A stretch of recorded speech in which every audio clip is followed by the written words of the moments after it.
Another says, "Look at that!"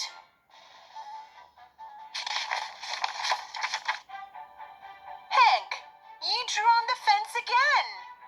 Hank's mom shouts. "It's a picture of our family. Isn't it cool?" Hank says. "I like it, actually," Dexter says. "That was a picture?" the hyenas say.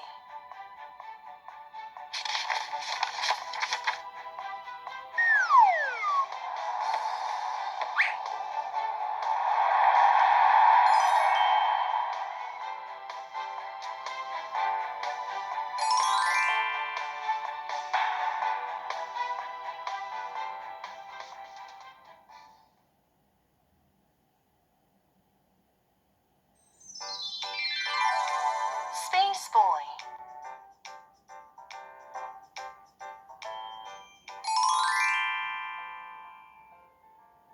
Anthony opens his eyes. Where am I? He's floating in space.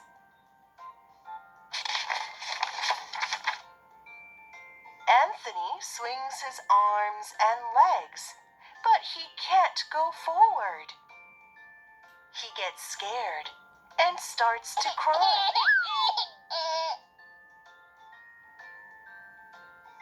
Just then, a star named Rocky approaches Anthony.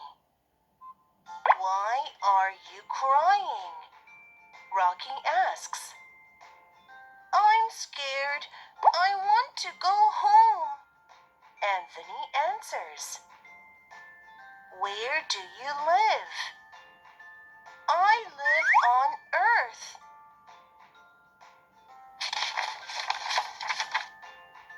Rocky doesn't know what Earth looks like, but he decides to help Anthony get home.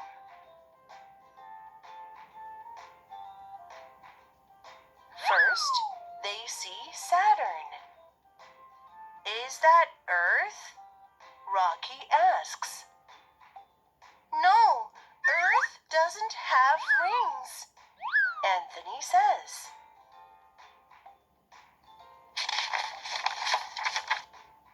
Then they see Jupiter. "Is that Earth?" Rocky asks. "No, Earth isn't that big," Anthony says. Anthony is disappointed.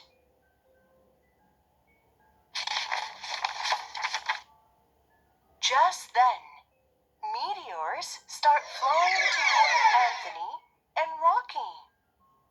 "Oh no! What should we do?" Anthony shouts.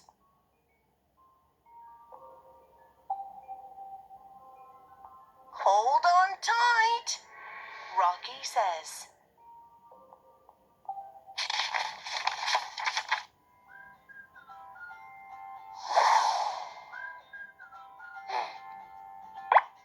"Look at that! It's small and has no rings. That must be Earth, right?" Rocky says.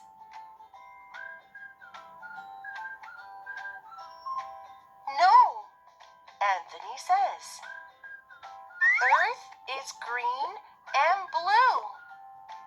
That's Mars. But Mars is near Earth. I think we're almost there."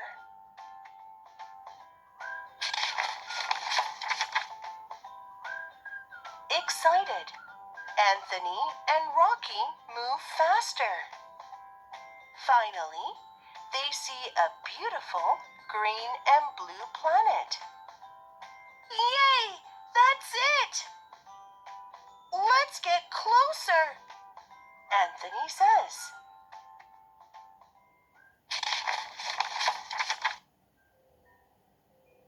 Suddenly, Anthony and Rocky get sucked toward Earth. Rocky turns red and begins to burn. Rocky, no! Anthony shouts.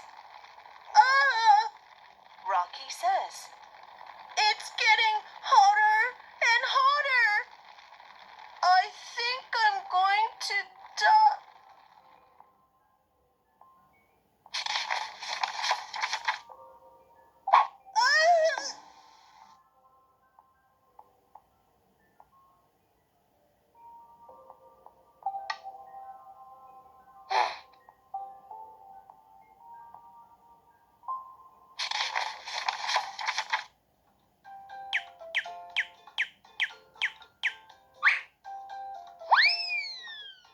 It was just a dream.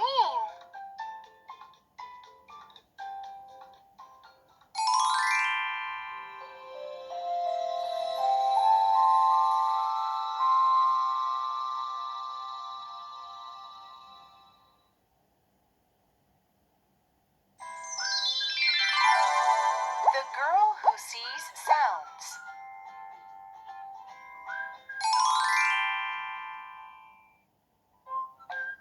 There is a tribe that lives near a huge mountain.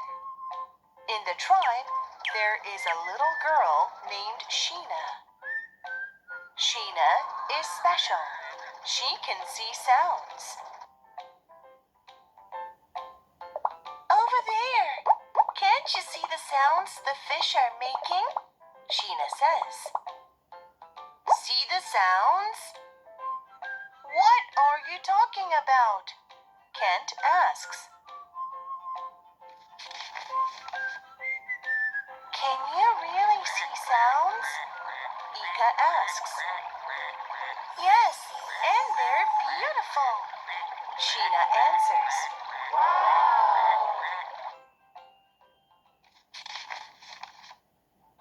Then one day, Sheena sees a weird sound coming from the mountain. Sheena runs to her friends. Guys, a weird sound is coming from the mountain. I saw it, she says. What? What does the sound look like? Nook asks. It's so red, and it seems like it's going to explode. The mountain must actually be a volcano. As the days go by, the sound gets bigger and looks scarier. How does it look today, Sheena? Kent asks. It is much bigger. I think we should tell the adults, Sheena says. Kent goes up to the adults. Sheena says she saw a scary sound coming from the mountain. And that mountain is actually a volcano, he says. Sheena again? One of the adults says. A volcano? That's ridiculous. Go away, another adult says.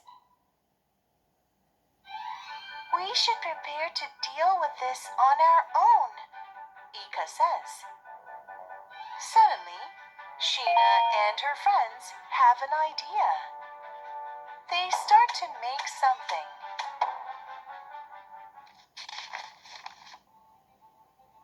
Then one morning, kaboom! The volcano erupts. A lot of lava and smoke start to come out.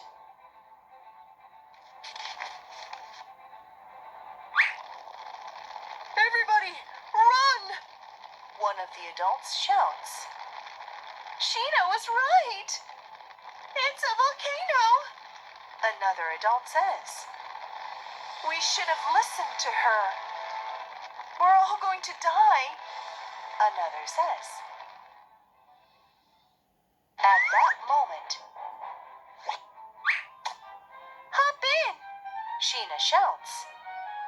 She and her friends have built a train. We can ride this to the beach. We'll be safe there, Kent says.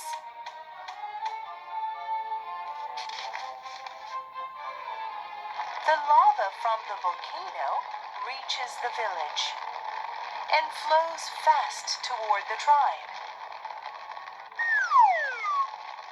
Pedal faster! Faster! Sheena shouts. The train goes down the hill and travels fast to the beach. The tribe manages to avoid the lava and sets out to sea, using the train as a boat. Phew, we made it, Ika says. Where should we go now? One of the adults says. Will we be able to find a new place to live? Another adult says. Then, everyone, I see a beautiful sound coming from over there, Sheena shouts.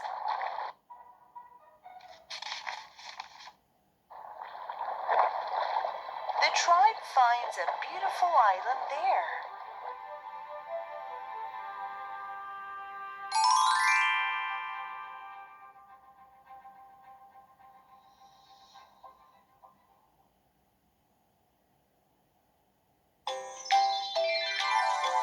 The two magic hats.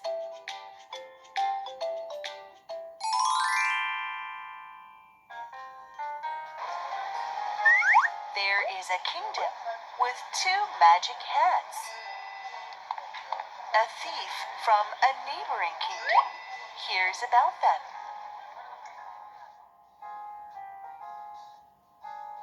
One night, he sneaks into the castle to steal the hats.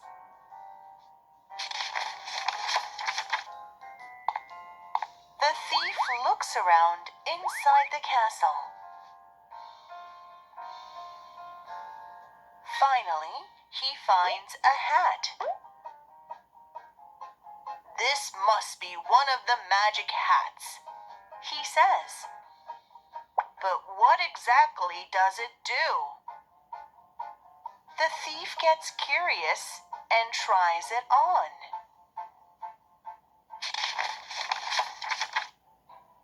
As soon as he puts it on, he turns into a scary beast.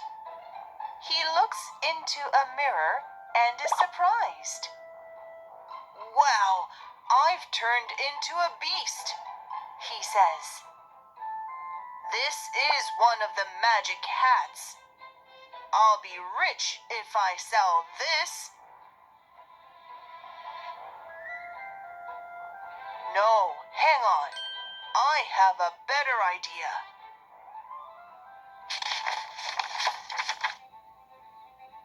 The thief decides to threaten the king.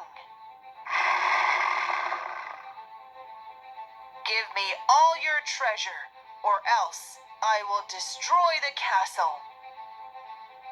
The king has no choice but to give the thief all his treasure. But the thief doesn't stop there. He also threatens the villagers. Give me all your things, or else I will eat you. The villagers have no choice but to give the thief their things.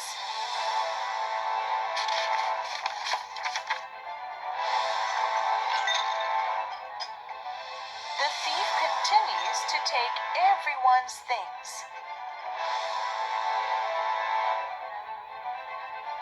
The king worries. What should I do about the beast?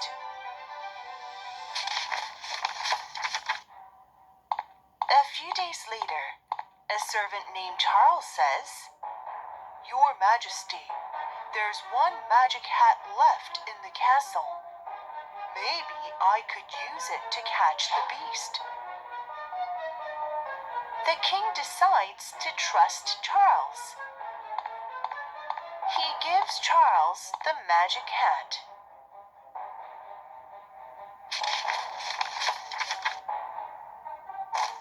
Charles leaves with the hat and the king's guards. They go to the thief's house. When they arrive, Charles tells the guards to wait outside. Then he puts on the magic hat. Charles turns into a flea. He sneaks into the house.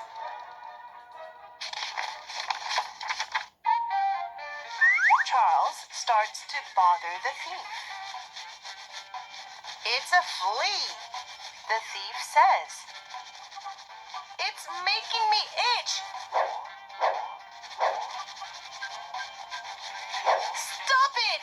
Go away!" The thief tries to get rid of Charles, but can't. Charles is too small and fast.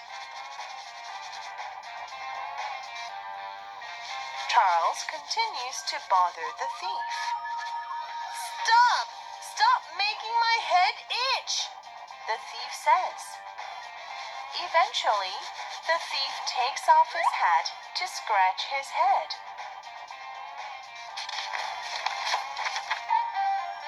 As soon as the thief takes off the hat, he turns into a human again.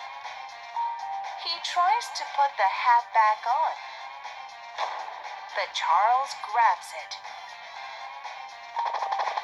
Soon, the thief is surrounded by the king's guards.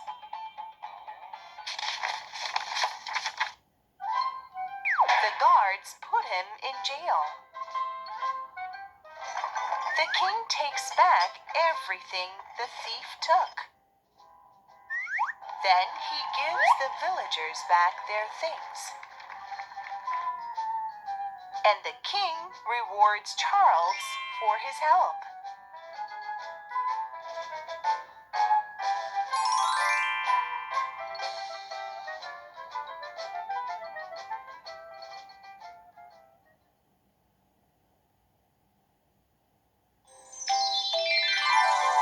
A grain of rice.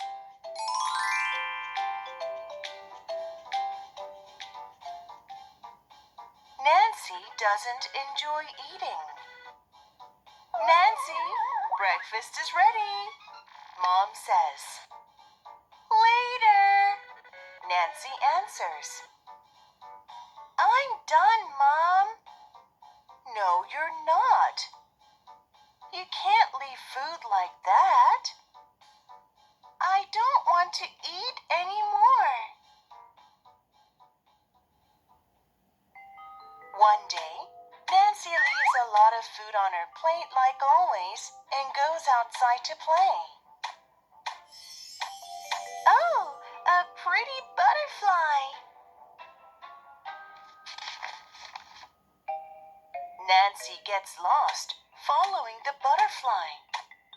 She looks around. "Where am I?" "Hi." "Hi, who are you?" "The animals are talking," Nancy says.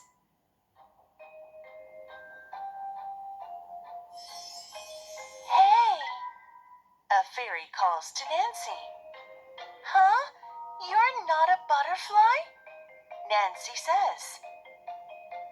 "No, I'm a fairy." "Oh, okay. Where are we?" "I want to go home." "Get me a grain of rice. Then I'll send you back home," the fairy says, and she disappears. "A grain of rice?" Nancy says. Nancy finds some bulls working in a rice paddy field. "Hello, can I get a grain of rice?" she asks. "A grain of rice? Of course," one of the bulls says. "Come work and you can get one yourself. Many hours later. Hey, how much longer do I have to work? Nancy asks. At least a few months, the bull answers. What? A few months? I quit, Nancy says, and walks away. Nancy walks around and finds a rice store. Oh, that goat might give me a grain of rice. Hi, can I have a grain of rice? Nancy says. Money? The goat, the store owner says. Money? I don't have any. It's just a grain of rice. Can't you just give it to me? No money, no rice. Go away! Feeling sad, Nancy starts walking again. Then she finds some rice on the ground. She reaches for a grain. But, ouch! Nancy says. A chicken is attacking her. That's my food, the chicken says. Can you please give me a grain of rice? Nancy asks. No, the chicken says. I'm really hungry right now. But go to the storage and ask the guard. He might give you one. When Nancy gets close to the storage, she is shocked. There is a scary wild dog in front of it. Is he the guard? He looks scary. I don't think I can talk to him, Nancy thinks.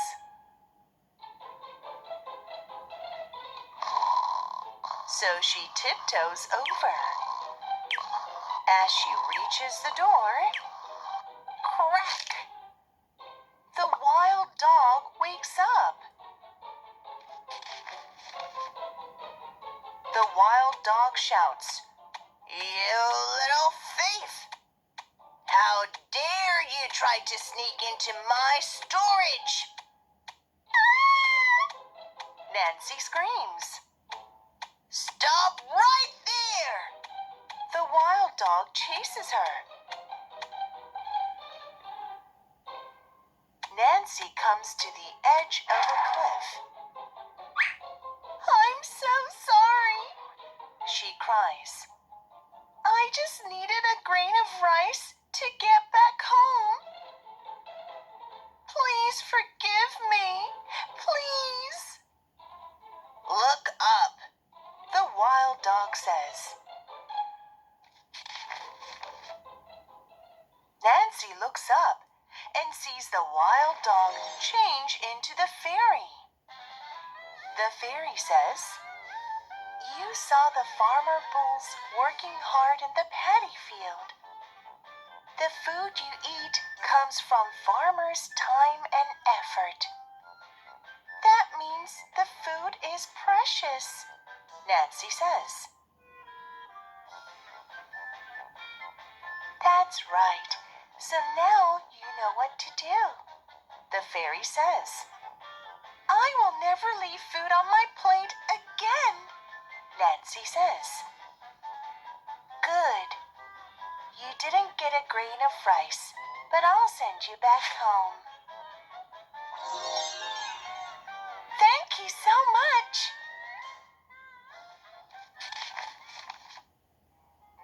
The next day, oh, there is a grain of rice left, Nancy says. She picks it up and eats it. And Nancy never leaves food on her plate again.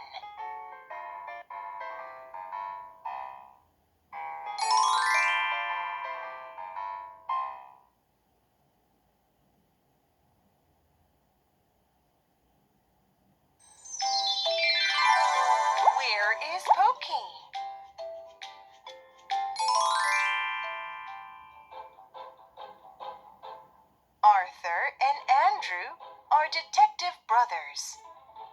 One day, their friend Daisy visits them, crying. Pokey is missing, Daisy says. Who's Pokey? Arthur asks. My pet, Daisy answers. I found him in the backyard the other day. I have been taking care of him. What does he look like? Andrew asks.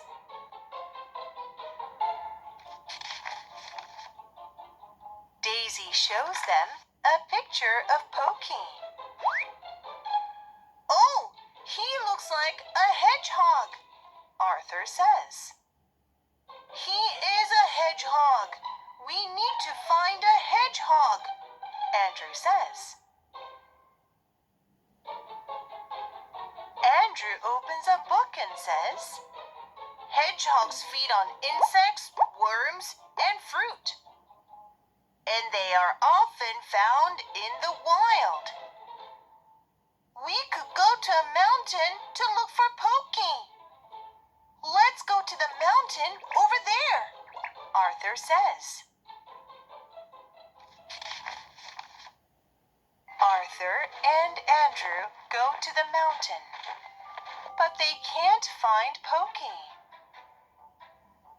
I don't see any hedgehogs, Arthur says. After quietly reading, Andrew says, oh, hedgehogs are nocturnal. That's why we can't find Pokey. Let's come back here at night. That night, Arthur and Andrew go back to the mountain. Andrew, look! There are footprints here, Arthur says. They're the footprints of a hedgehog, Andrew says. Let's follow them. Arthur and Andrew follow the footprints. But soon, the footprints end.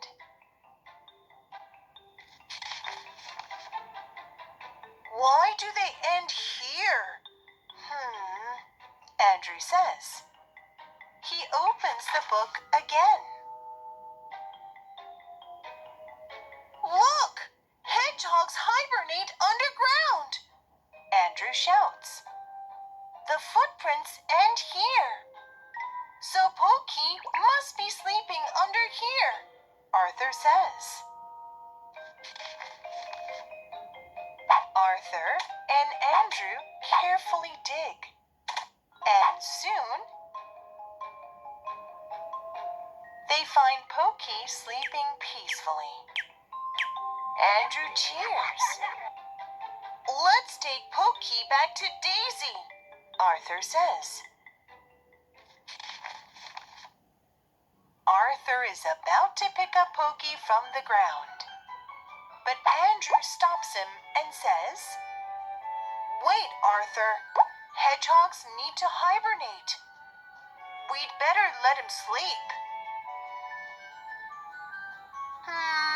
Then how about this? Arthur says. He whispers something in Andrew's ear.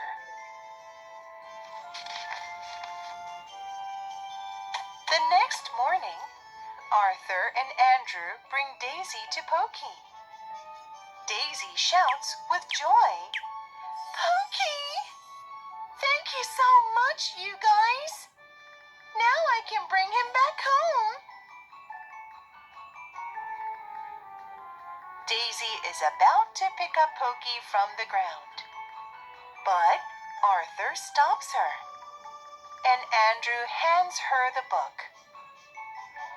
Wait, Daisy, read this, Andrew says.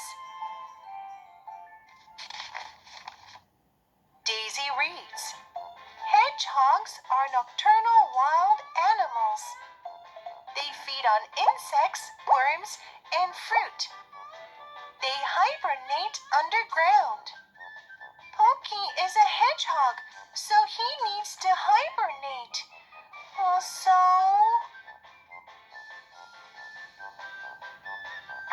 better leave him alone, Daisy says. Daisy and the detective brothers cover the hole together. Sweet dreams, Pokey. I'll visit you again in the spring, Daisy says. Thanks to Arthur, Andrew, and Daisy, Pokey sleeps peacefully all winter.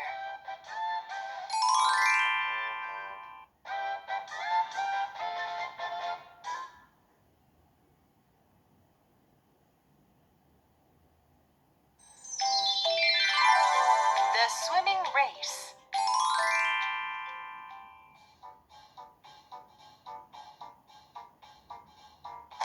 In Jungle Town, a special event is held once a year.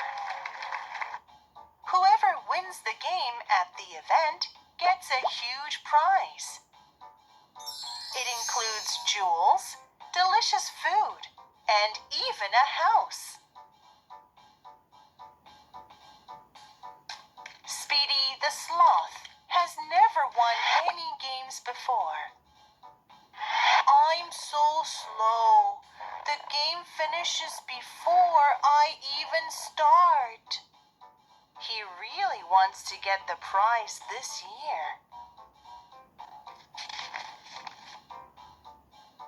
One day, the animals gather in one place. They need to decide this year's game. How about running a race? Gail the cheetah says. No, let's climb trees, Joe the monkey says. No, let's lift heavy rocks, Allie the elephant says. Speedy, what do you think? Allie asks. I think, Speedy says. It will take a long time for him to answer. Let's just run a race, Gail says. No, let's climb trees, Joe shouts. Each of them wants to play a game he or she is good at. Suddenly, the chief, Anthony the Anteater, stands up and says, Let's play a game in water, to be fair. We can have a swimming race. Okay, I'm good at running, so I should be fast in water too, Gail says. We'll see, Allie says.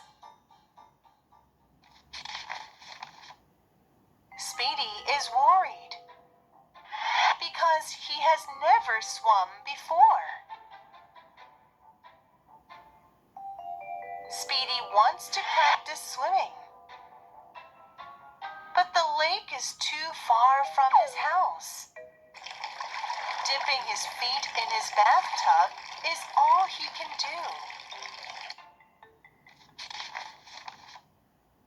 Now it's the day of the game. Everyone waits for the start signal at the starting line. All the animals look confident except for Speedy.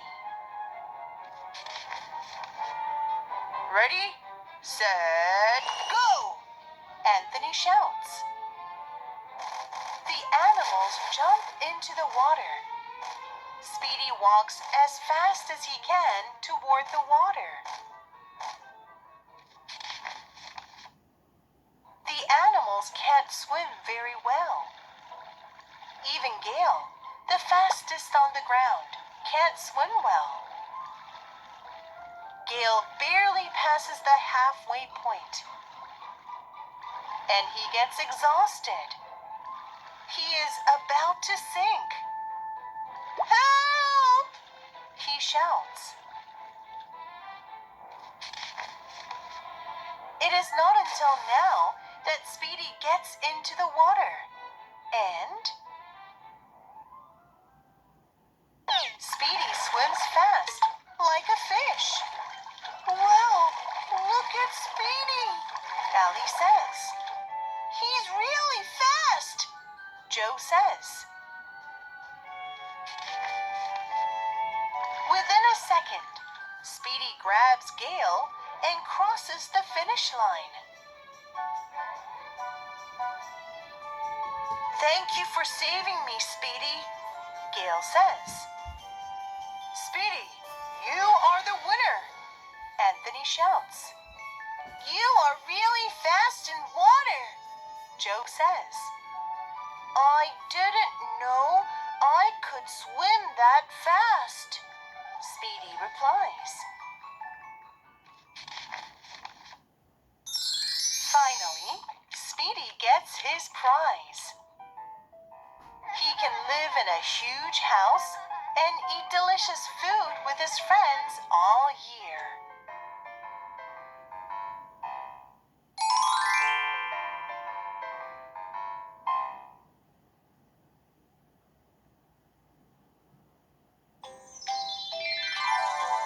Roy and the Three Little Pigs.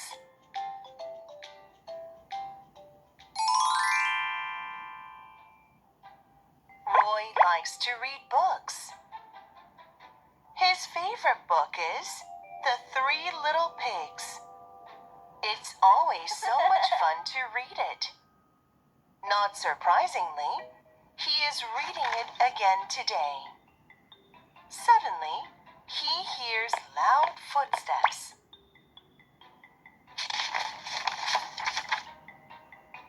Roy looks out the window and is surprised. There is the big bad wolf from the book. "I must catch the little pigs," Roy hears the wolf say. Knowing the story very well, Roy knows the wolf is planning to eat the pigs. "I have to save them," Roy says. He runs out of the house.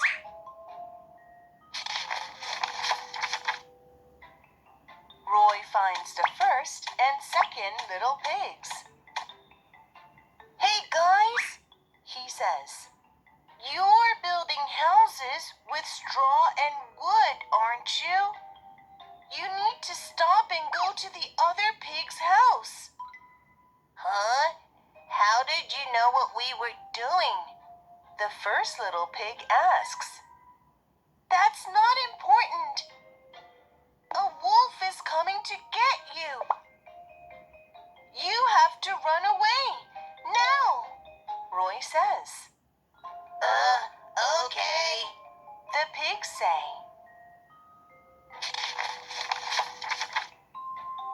On their way to the third little pig's house, the first and second little pigs carry heavy sacks. "Why are you carrying those sacks?" Roy asks. "Oh, there are precious things in them. That's why," the second little pig answers. "I see. Let me give you a hand." Roy and the two pigs find the third little pig building a house with bricks. Roy tells him about the wolf and gives him a hand. Roy and the three little pigs finish building the house. They put all the sacks inside and lock the door. At that moment, the wolf shows up, just like Roy said he would. "Open the door, you bad pigs! I'm going to get you!" the wolf shouts. The wolf blows hard at the house, but the bricks don't move at all. Then he bangs on the door with his fists. But the iron door doesn't open at all either.